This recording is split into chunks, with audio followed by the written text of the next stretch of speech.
This is a story about a world obsessed with stuff. It's a story about a system in crisis. We're trashing the planet, we're trashing each other, and we're not even having fun. The good thing is that when we start to understand the system, we start to see lots of places to step in and turn these problems into solutions.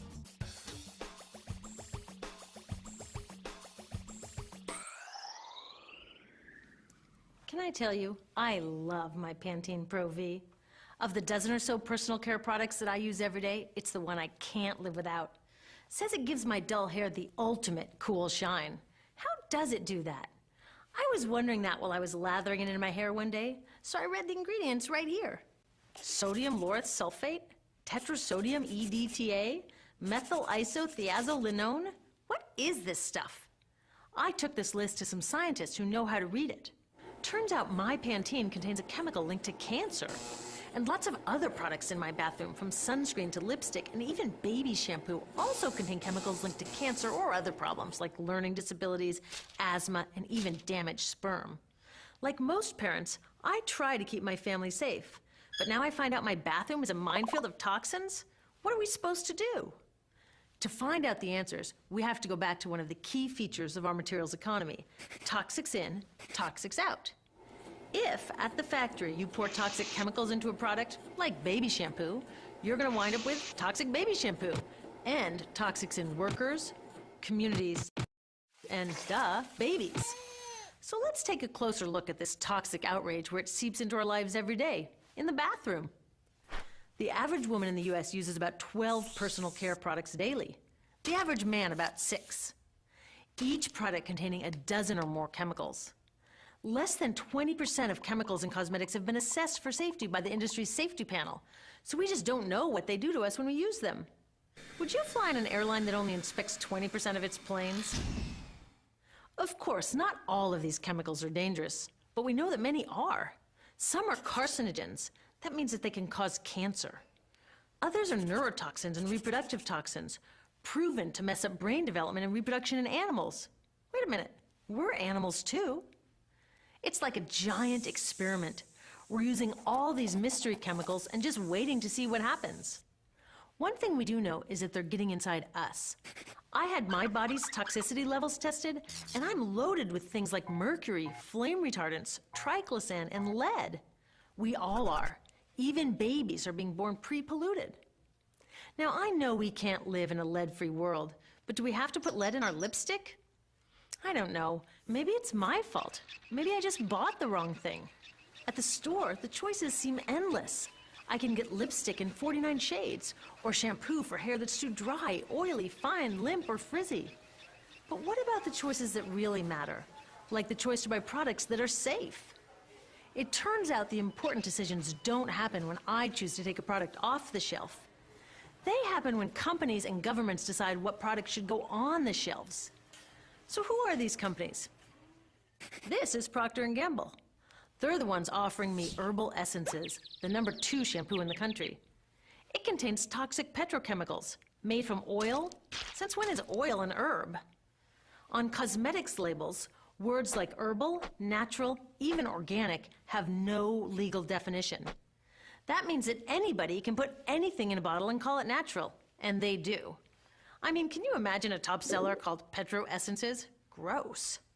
Y lo estábamos viendo, un fragmento del video La historia de los cosméticos, de Annie Leonard. Ya la habíamos tenido por aquí. Sí, con la historia del agua embotellada. Realmente ella ha desarrollado un activismo muy fuerte a raíz de todos estos temas relacionados con la protección del consumidor y también la denuncia de todo el corporativismo y su sinergia con los legisladores y con el gobierno de los Estados Unidos.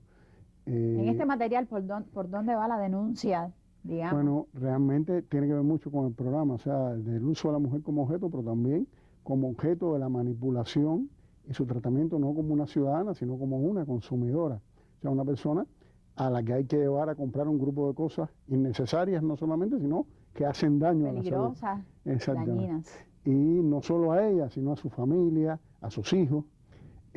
Incluso este concepto de la diversidad como calidad que ella cuestiona, ¿no? Lo vimos, en que realmente quién es el que decide y qué podemos escoger entre muchas opciones, pero en aquellas que son realmente necesarias no podemos escoger como tener acceso a productos seguros. Lo más interesante viene, yo creo, ahora en esta segunda parte, ¿no? Que vamos a ver también, porque ella habla de qué hacer para modificar eso.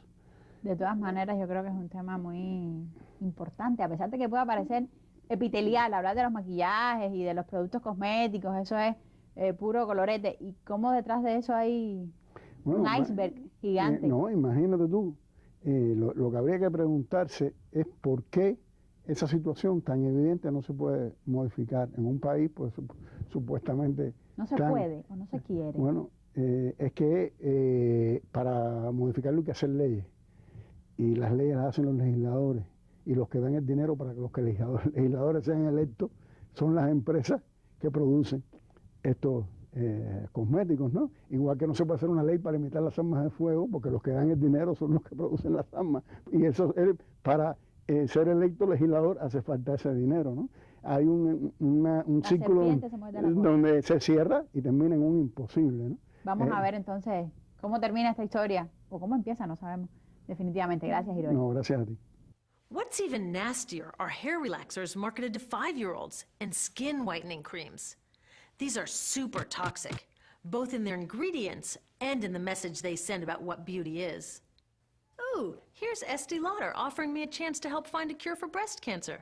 That's nice. But wait, they're also using chemicals linked to cancer. Don't you think the best way for Estee Lauder to fight cancer is to stop using those chemicals in the first place? So really, I get to choose between meaningless claims on a bottle. But these guys get the real choice about what goes into those bottles. And that happens back here, at the factories where they're formulated. Why do the makers of these products use all these toxics? Are they trying to poison us? No, they're just working from a 1950s mindset when people were totally swept up in better living through chemistry. In all that excitement, they forgot to worry about human health impacts. That was years ago, and they're still using these same old toxic chemicals. Today, big cosmetics companies say the doses of poison in their products are small enough to be harmless. Yeah, maybe if you use them once a year. I guess they never get out and see that their products are being used and combined with other products every day. A little toxic dose under your arms, a little more on your hair, on your lips. And workers in nail and hair salons get dosed all day long. So the industry is used to doing things this way, and they can. Because even now that scientists have linked the chemicals they're using to all sorts of problems, there are no laws to get rid of them. You're thinking, really? Come on, nobody's making sure that the stuff we smear all over our bodies is safe? Nope. The FDA doesn't even assess the safety of personal care products or their ingredients. Since 1938, they've banned just 8 out of over 12,000 ingredients used in cosmetics. They don't even require that all of the ingredients be listed on the label. Now, this is an example where we can all agree a little more government action would be helpful. This lack of regulation leaves a huge hole that the cosmetics industry is all too happy to fill. They set up their own committee to self-police their products, and compliance with their recommendations is voluntary. So the cosmetics industry is making the rules and then deciding whether or not to follow them. So you see, it isn't our fault that these toxic products are in our bathrooms. It's a whole broken system that's ignoring the simple rule: toxics in, toxics out. But we're not helpless. There are resources online that we can use to protect ourselves by identifying the best possible choices in the store. But the real action is with people working to change the system. Because if we really want to solve this problem, we got to start here with these guys. Women, parents, workers, people all over the country are demanding that Congress pass a new law, giving FDA the power to make sure that our personal care products are safe. We need common sense laws based on the precautionary principle. That means that when you're dealing with hazardous chemicals, just err on the side of caution. Let's not debate how much lead should be allowed in lipstick. Just get the toxic chemicals out of our products. Smarter laws would force companies to get past that old 50s mindset and figure out how to get us all clean and shiny without toxic chemicals. Can they? Totally. Many responsible cosmetics companies are already putting safer products on the market. Green chemists are developing substances that are designed to be safe and non-toxic in the first place. European governments have required the removal of many toxic chemicals, and companies have figured out how to comply. When cosmetics are reformulated to be safe and labeled honestly, then we can feel comfortable with the choices available at the store. We can choose bouncy hair or full hair, shiny lipstick or matte. We can even choose to feel beautiful without using 20 products. But we'll know that whatever we choose, the most important choice, the choice to be safe and healthy, has already been made.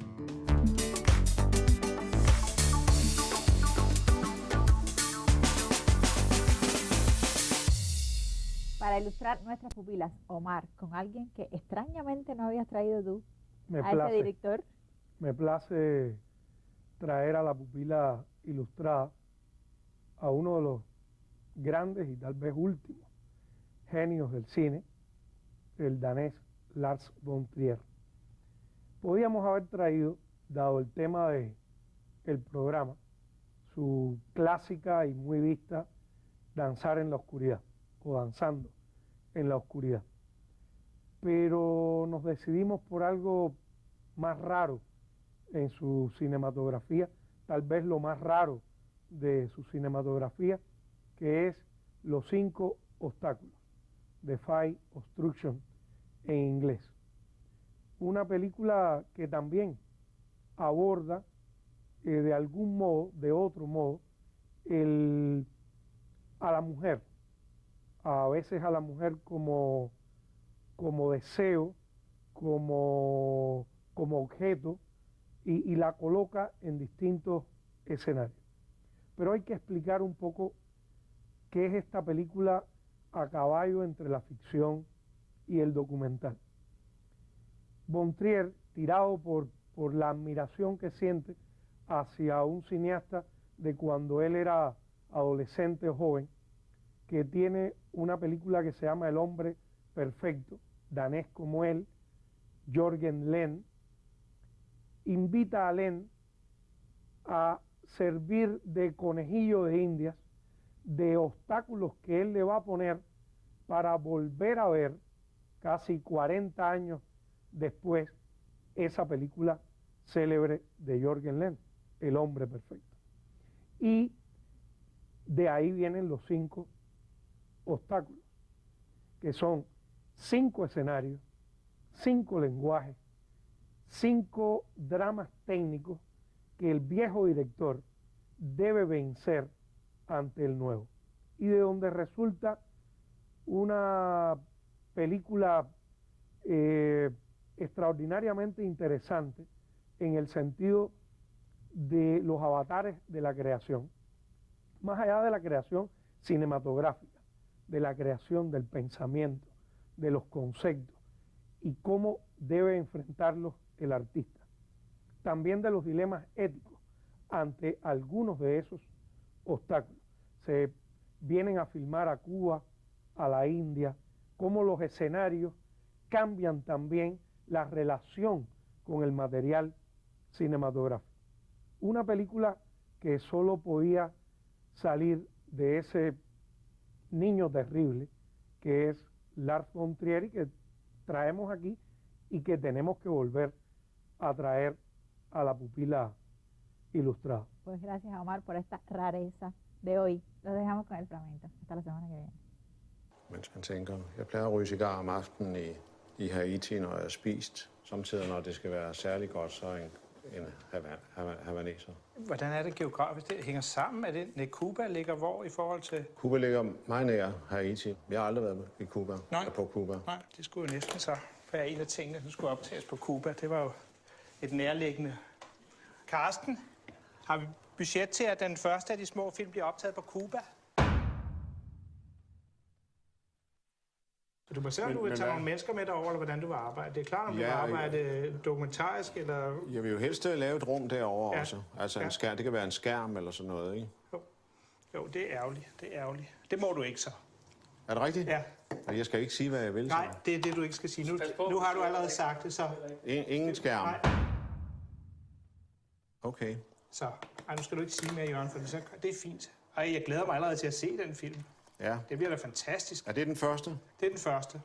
Jamen, have en god rejse, Jørgen. Tak skal du have. Ja. Tak Og skal så du have, ses Lars. vi om...